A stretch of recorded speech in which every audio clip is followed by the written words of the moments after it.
Dahil sa panggagambala ng mga ito sa kanilang pag-uusap, bakas sa mukha ni Mercito ang labis na pagkairita sa mga nilalang na yon. Pagramdam ng mga mensahero ng kanyang presensya, hindi nito maiwasang masindak at mabahala. Ginoong Mercito, may problema ho ba? Tanong ng mensahero sa kanya. Wala naman akong problema. Baka kayo meron. Papiloso pong sagot niya rito. Dahil sa tono ng kanyang pananalita, kung kaya't napilitan namang manahimik ang mga inutusang aswang ni Bagtoy. Pakiramdam ng mga ito, hindi na sila ligtas sa tahanan ni Mercito dahil sa kakaiba nitong presensyang ipinaramdam sa kanila. Makalipas lamang ang ilang minuto, inabisuhan sila nitong maghintay sa labas dahil sa seryoso pa ang kanilang usapan ni Apolonio. Sa pag-alis ng mga nilalang, nananatiling walang imik si Apolonio. Mariin niyang inisip kung ano ang mga nangyayari dahil maging siya aminadong naramdaman ang nagngangalit na presensya ng kanyang kaibigan. Kung hindi niya pa noon nasipat si Mercitong nangitim, malamang sa malamang hindi pa siya mapapanatag. Mercito, anong ginawa mo sa mga kaibigan mo? Mahinahong tanong ni Apolonio, pagramdam niyang maaari na niyang makausap si Mercito. Nang marinig naman ito ang kanyang sinabi, napatingin lang naman yun sa kanya habang dahan-dahang ngumingiti. Maya-maya pa, bigla namang sumagot si Mercito ng, Dapat lang sa kanila yon, Apolonio. Paminsan-minsan, mas mainam na sila'y istriktuhan para naman kahit papaano hindi nila ako ituring na parang kaisa ng kanilang grupo. Matuto pa rin silang magbigay ng pagpupugay sa akin sa tuwing binibisita nila ako. Sa pagpapatuloy ng kanilang pag-uusap, napatanong si Apolonio sa kanya ukol sa mga bagay na merong kaugnayan sa mga aswang. Labis kasi itong nagtataka sa ginagawa ni Mercito, gawa ng sa isip-isip niya, papaano nitong nakakayanang makipagsalamuha sa mga nilalang na kanyang itinuturing na pagkain. Mahirap kasing paniwalaan ang ganoong bagay, lalo pat kilala niya ang kaibigan niyang yon bilang halang ang kaluluwa sa mga nilalang na may silbi sa kanya. Matapos itong marinig ni Mercito, tumawa lang naman ito at kasabay nito ang pabulong niyang sagot kay Apolonio ng, Sa ngayon, kaibigan pa ang turing ko sa kanila. Marami pa silang silbi sa akin, kaya hindi ko pa sila kinakain. Alam mo naman ako, Apolonio, tuso pagdating sa mga nilalang na may dugo ng demonyong kagaya ko. Hindi maglalaon, magiging palaman din sila ng aking sikmura. Sagot naman ni Mercito. Matapos nitong makapagwika, humalakhak ito ng napakalakas na parabang isang katawa-tawang bagay ang kanyang ipinagtapat. Si Apolonio naman noon, nananatiling tahimik, nakatitig sa kanyang muka. Makalipas pa ang ilang minuto, nagwakas na nga ang kanilang pag-uusap. Sa paglabas niya sa bahay ng kanyang kaibigan, pumungad sa kanya ang mga mensahero ni Bagtoy na matyagang naghihintay. Pagtitig nito sa kanyang mga mata, agad naman itong ibinaling sa ibang lugar ang kanilang paningin. Habang naiilang ang mga nilalang na yun sa kanya, dahan-dahan naman siyang naglalakad papalayo habang nananatiling tahimik. Nang makalayo na noon si Apolonio, agad namang tinawag ni Mercito ang mga mensahero para kausapin. Sa pagpasok nito sa loob ng kanyang sala, mariin itong pinaalalahanan ang mga nilalang na yon na kapag naroon ang kaibigan niya, huwag silang basta-bastang pumasok. Magbigay sila ng respeto rito, kagaya ng kanilang pagbibigay respeto kay Mercito. Matapos naman itong marinig ng mga aswang, tumangulang naman ito habang nananatiling nakayuko. Ano na naman ba ang ulat na inuutos ni Bagtoy sa inyo? Siguraduhin yung mahalaga yan, ha? Dahil kapag hindi, malalagot kayo sa akin. wika ni Mercito.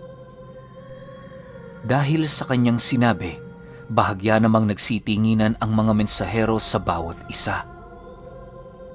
Halos inabot din sila ng ilang minutong pananahimik hanggang sa dumating ang puntong may naglakas ng loob na maglahad ng mga kailangan nila.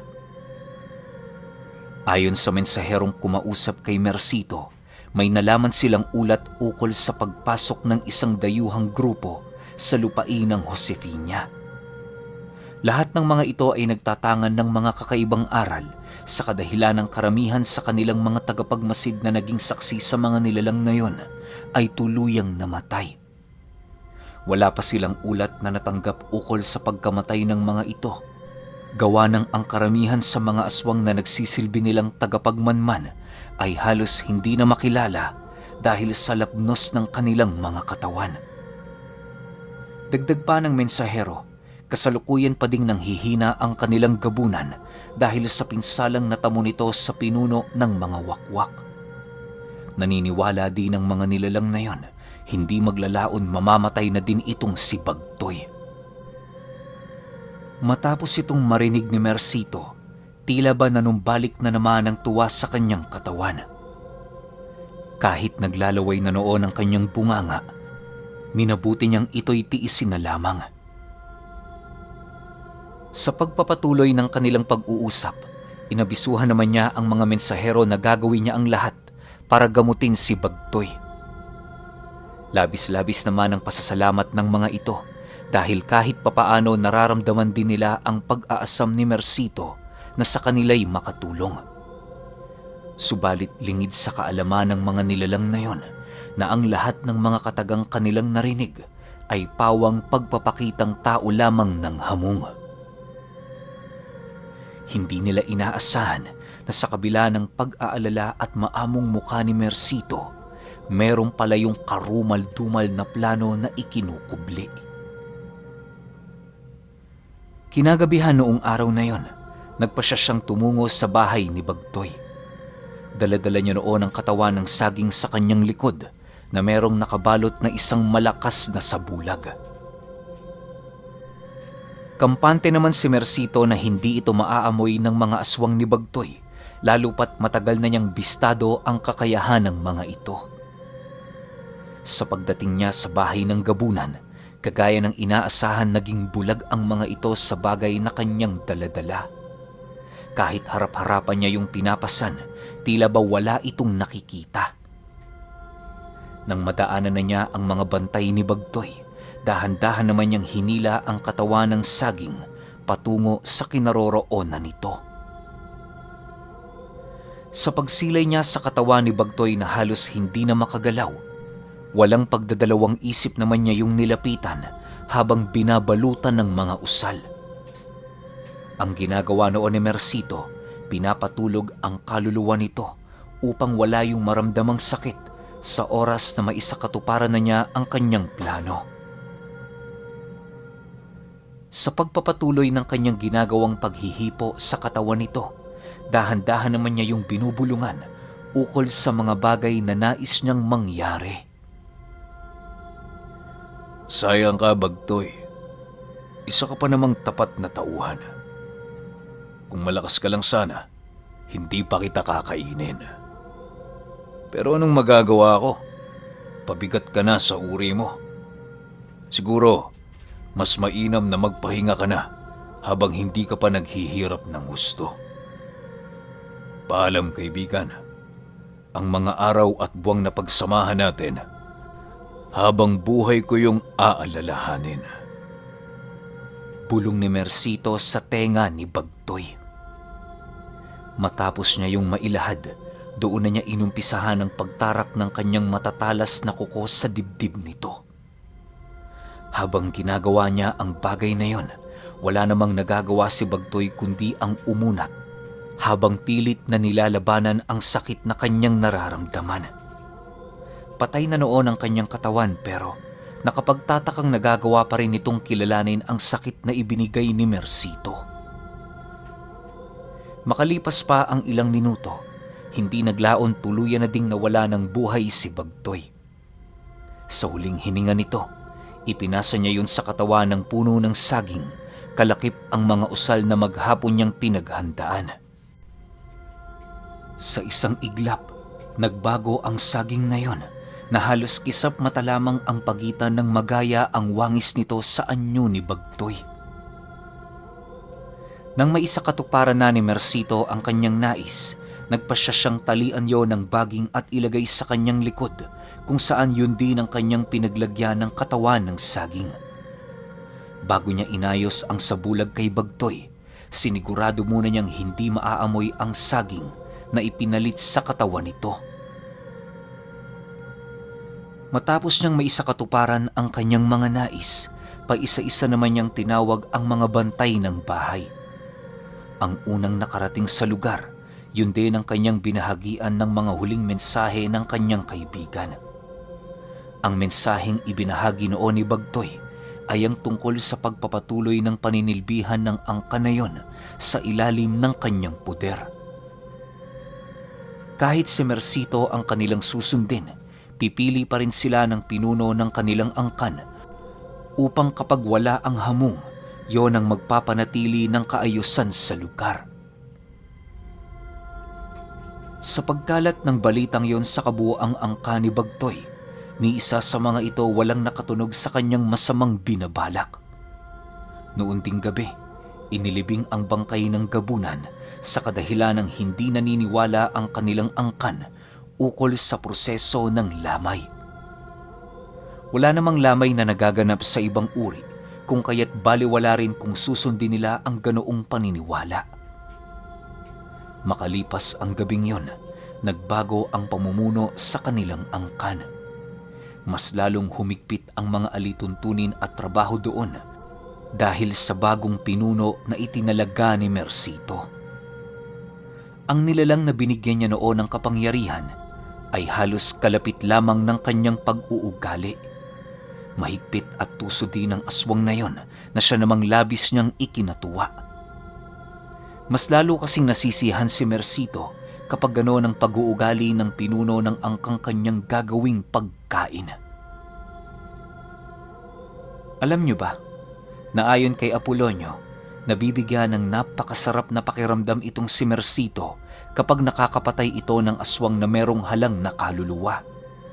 Triple ang naibibigay nitong sustansya sa kanya, kung kaya't ang lahat ng palagi niyang pinipiling biktima ay ang mga nilalang na malalalim na ang karanasan sa pagpatay ng mga ordinaryong tao. Dagdag pa ni Mercito na kapag ang isang aswang na sumasamba sa demonyo ay magawa niyang mapaslang, may kakayahan siyang utusan ng demonyong yon kapalit ng kaluluwa na minsan doong nakipagkasundo. Kumbaga, kahit tapos na ang kasunduan ng demonyo at ng nilalang, magpapatuloy pa rin ito sa ilalim ng abilidad ni Mercito. Sasagarin niya ang kasunduang yon hanggang sa tuluyan ng maako ng demonyo ang kaluluwa ng nilalang na kanyang pinaslang. Makalipas lamang ang ilang buwan, paisa-isa na niyang inuubos ang naiwang angka ni Bagtoy. May hahalin tulad mo ang kalagayan ng mga ito sa mga patabaing baboy, gawa ng kapag nakakakita doon si Mercito ng aswang na angkop na para sa kanyang pagkain, hindi na siya nag-aalangang pang yun ay dakpin. Naging madalang na din ang pagbisita sa kanya ng mga mensahero, gawa ng tapos na din ang trabaho nito sa kanilang pinuno at kay Mercito. Dahil sa mga ganoong pangyayari, may iilan sa miyembro ng angka ni Bagtoy ang nagpasya ng humiwalay. Pinapaalis naman ito ni Mercito, subalit kapag nakakalayo na ito, sinusundan niya yun para kainin. Paulit-ulit niya yung ginawa hanggang sa dumating ang puntong ang natira na lamang ay ang pamilya ng itinalaga niyang pinuno. Bago pa man maubos ang lahi nito, kumalas na yun sa kanyang puder, gawa ng napag-isip-isip ng nilalang na maaaring si Mercito ang may sala sa lahat ng kaganapan. Bagaman irritable na siya sa naging pasya ng aswang na yon, ginawa niya pa rin ang lahat para suyuin ito. Ilang buwan din siya doong nakipaglaro hanggang sa hindi naglaon nagpasya na siyang patayin ito ng harapan. Isang gabi, habang naghahanap ng makakain ng pinuno ng mga aswang, bahagya naman yung natigilan ng maramdaman nito ang presensya ni Mercito sa lugar. Inaasahan na ng aswang ang pangyayaring yon, lalo pat naglakas loob siyang pumasok sa baryo nito.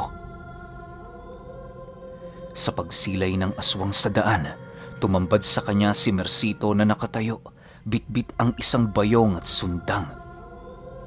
Nakangisi yung nakatitig sa kanya habang naghihintay ng kanyang pagbaba. Dala ng galit ng aswang na yon, nagpa siya itong kaharapin si Mercito ng walang pag-aalangan. Alam kasi nitong wala na siyang kakayahan para magpalit ng anyo, kung kaya't naging kampante ito na magagawa siya nitong matalo. Sinasabi ko na nga ba? Ikaw ang may dahilan ng pagkamatay ni Bagtoy. Walang iya ka, Mercito. Paano mo nagawa sa amin ang bagay na ito? Sigaw ng nilalang habang nag-aangil. Nang marinig niya ang sinabi nito, nakangiti naman siyang sumagot sa nilalang na yun ang, Baka nakakalimutan mo. Hindi mababago ng kahit anong pakikisama ang lugar ng ating mga lahi. Natural, pagkain ko kayo. Alangan naman buhayin ko kayo hanggang sa mamatay ako. Noon pa dapat naamoy nyo na ang masama akong binabalak. Pero ako'y natutuwa sapagkat lahat ng aking sakripisyo at pakikisama sa inyong grupo ay hindi napunta sa wala. Ngayong alam mo na ang totoo, tatanungin kita, ano ang nais mo? Nang marinig ito ng pinuno ng angka ni Bagtoy, walang pagdadalawang isip nitong sinunggaban si Mercito. Subalit bago pa man niya dito maitarak ang kanyang matatalas na mga kuko, nagawa na itong masalag ng dyablo ng lupa. Nakipagbuno ang aswang na yun sa dyablo hanggang sa dumating ang puntong tuluyan na itong nabalda. Kahit anong gawin niya, wala siyang sapat na lakas para makalaban ang nilalang na yon, sa kadahilan ng lahat ng pisikal niyang pag-atake ay kusa lamang tumatagos sa katawan nito. Naniniwala noon si Mercito, hindi pa gaanong kalawak at kaunlad ang kaalaman ng itinalaga niyang pinuno. Makalipas pa ang ilang minuto, nagpasya na siyang kaharapin ng nilalang na yon. Habang naghihikahos itong tumayo, mabilisan naman niya yung hinawakan sa leeg at kasabay nito ang buong lakas niya ditong pagdarag sa lupa. Paglapat ng katawan ng aswang sa kanyang kinatatayuan, tanging pagsuka lang naman ng dugo ang nagawa nito habang umaangil. Akala ng nilalang papakawalan na siya ni Mercito, subalit nang akmang kakalas na siya sa pagkakahawak nito, bigla niyang nasipat ang talim ng sundang na bumaon sa kanyang balikat. Sa ilang ulit na pagtaga ni Mercito sa kanya, wala na siyang nagawa kundi ang mapakapit habang hinihintay ang kanyang huling hininga. Makalipas lang ang ilang minutong pagtataga, hindi naglaon na gawa na rin niyang mapaslang ang pinakahuling miyembro ng angka ni Bagtoy. Labis-labis natuwa noon ang naramdaman ni Mercito, gawa ng para sa kanya isa yung maituturing na tagumpay. Ang mga nilalang na kilalang tuso ng mga ordinaryong tao, nagawa niyang maisahan. Matapos niyang kainin ang buong kalamnan nito, pinugot niya ang ulo ng aswang at dinala sa kanyang tahanan. Isinabit niya yon sa dingding ng kanyang silid upang magsilbing alaala sa mga aswang na walang awa niyang pinaglaruan at pinaslang. Makalipas ang gabing yon, muling namuhay ng payapa itong si Mercito. Kahit papaano naging panatag naman ang kanyang sarili, lalo pat wala na siyang responsibilidad sa mga aswang na inaakalang siya ay kadugo nila. Natuwa din naman noon si Apolonio kahit papaano dahil sa tuluyan ng nakatakas sa responsibilidad ang kanyang kaibigan.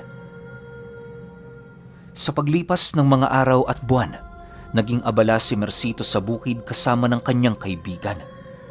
Lahat ng mga ganap niya sa buhay ay ibinahagi niya kay Apolonio para naman kahit papaano matuwa ito sa kanyang mga ginawa. Halos kampanteng-kampante noon si Mercito na walang makakatalo sa kanya, gawa ng inaakala niyang lahat na ng malalalim na karunungan ay kanyang tinatangan. Bagaman napakabait ni Mercito sa mga tao, salungat naman ito sa mga aswang na pasimpleng nagmamasid sa kanyang mga galaw. Halos kabuuang lahi ng mga aswang sa Josefina ay labis siyang kinasusuklaman dahil sa mga bagay na kanyang ginagawa. Bukod sa harapan niyang pinapatay ang mga miyembro ng mga angkang yon, hindi na rin mabilang na panglalait ang natatanggap ng mga ito sa oras na nananalasa sa kanilang lugar itong si Mercito. Para sa mga aswang, salot itong si Mercito kung maituturing. Upang maudlot na ang karahasan nitong ginagawa sa kanilang uri, nagpasya ang bawat angka ng mga aswang na makipag-isa ng puwersa sa iba't ibang tribo. Tinipo nila ang mga aswang na may malalalim na karanasan sa pakikidigma upang patayin lamang ang nag-iisang salot sa kanilang uri. Habang abala sa paghahanda ang mga nilalang sa iba't ibang panig ng Josefina, wala namang kaide-ideya sila Mercito sa mga pangyayaring malapit ng manalasa sa kanila. Sa pagtatapos ng taong yon, naganap ang kakaibang pagpaparamdam sa kanilang baryo. Yung anak ni Apolonio, dinukot ng mga taong hindi niya mawari kung saang lugar nagmula. Dahil sa wala naman itong maraming kaibigan sa kanilang baryo, kung kaya't tanging si Mercito lamang ang nagawa nitong malapitan. Hindi naging mahirap para kay Mercito na tukuyin ang kinaroroonan ng batang yon dahil kagaya ni Apolonio, bistado na din niya ang mga amoy ng mga ito. Bago nila lisanin ang kanilang baryo, inilahad ni Mercito sa kanya na manatili na lang siya. Subalit dahil sa pag-aalala ni Apolonio, kung kaya't maging ang mga habili ng kanyang kaibigan ay walang umubra. Nagpumilit pa rin siyang sumama dito, gawa ng sa isip-isip niya, hindi siya makakatulog kung maghihintay lamang siya. Nang mapagtanto ni Mercito na wala naman siyang pagpipilian, kaya na may kahit labag sa loob niya, pinasama niya ang kanyang kaibigan. Ang ginamit nila noong daan sa paglalakbay ay ang pagmamay-ari nitong 2 kalabaw. Sa paglayo nilang dalawa sa baryo, mariin naman siyang inabisuhan ni Mercito na kahit na anong mangyari, huwag siyang magpapatinag sa mga demonyong kanilang makakasagupa. Upang hindi siya mapahamak at mauna sa kanyang anak sa kabilang buhay, kinakailangan niyang palaging sundin anuman ang habili nitong ilalahad. Dagdag pa ni Mercito, halang ang kaluluwa ng kanilang mga kalaban, kaya kahit katiting lamang na pagkakamali ang kanyang gawin, maaaring maging kabayaran nito ang kanyang buhay. Nang marinig naman ni Apolonio ang sinabi ng kaibigan niyang yon, maigi naman niya yung tinandaan. Lahat ng habilin at utos nito ay hindi niya inalis sa kanyang isipan para magawa nilang makauwi ng ligtas kasama ng kanyang anak. Halos inabot din sila noon ng ilang araw sa paglalakbay hanggang sa marating nila ang 3 baryo na nasa unahang bahagi ng dating pugad nila Bagtoy. Sa pagdating nila sa lugar, wala naman silang ibang naramdaman doon kundi mga salot sa buong paligid. Animoy wala nang naninirahan sa baryong kanilang pinuntahan dahil kung titingnan mo yun sa malayuan, wala ka doong masisipat na mga taong naglalakad, maging mga tindahang nakabukas. Labis ding ikinabahala ni Apolonio ang mga abandonadong bahay sa lugar na yon na animoy labis na naapektuhan ng digmaan kahit milya-milya ang layo nito sa kanilang lugar. Nauunawaan naman yon ni Mercito kahit papaano dahil kung siya man ang ordinaryong taong nanananahan sa baryong yon, pipiliin niya ding magtago sa bundok. Hindi yun kaduwagan, bagkus isang kasiguraduhan lamang na hindi sila maaalipin ng mga dayuhan. Marami na kasi noong kumakalat na balita ukol sa mga Hapon at sa mga pamamalakad nito sa kanilang lahi. Lahat ng mga kalahi nila Mercito na kanilang nadadakip, kung hindi nila pinapahirapan hanggang mamatay, ginagamit nila ang mga ito. May mga pagkakataon ding pinapalakad nila ito ng milya-milya hanggang sa tuluyan na lamang itong mamatay dahil sa pagkauhaw at pagod. Okay, alam na nating lahat. Yung finale, malamang sa malamang, gera to. Kasi ilang angka ng mga aswang yung nagtipon para patayin tong si Mercito di ba? Ang tanong, ano kayang gagawin ngayon ni Mercito? Para hindi na kayo mabitin pa, sunod na natin yung finale. Yun lang. Salamat.